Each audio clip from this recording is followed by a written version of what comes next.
एक मोठी अपडेट समोर येते। सैफवर हल्ला करणारा आरोपी बांगलादेशच्या या ठिकाणी पळण्याच्या तयारीत होता अशी माहिती समोर येते। तर या हल्ला प्रकरणानंतर आरोपी मोहम्मद हा घाबरल्याची माहिती मिळते। अधिकची माहिती जाणून घेऊयात आमचे प्रतिनिधी कृष्णा सुनारवाडकर यांच्याकडून। कृष्णा, काय अधिकचे अपडेट्स?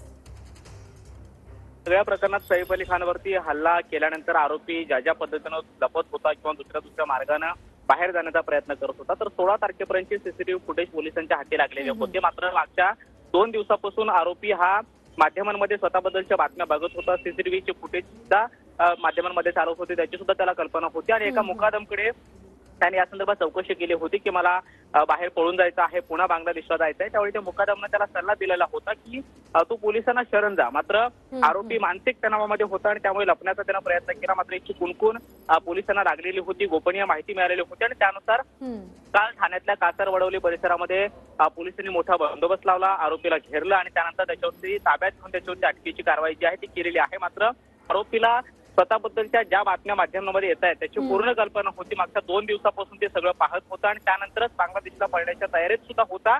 यासाठी त्याने काही जणांना संपर्क सुद्धा केला असल्याची माहिती आता तपासामध्ये समोर येते आहे। अगदी नक्कीच कृष्णा, धन्यवाद दिलेल्या या सविस्तर माहितीसाठी।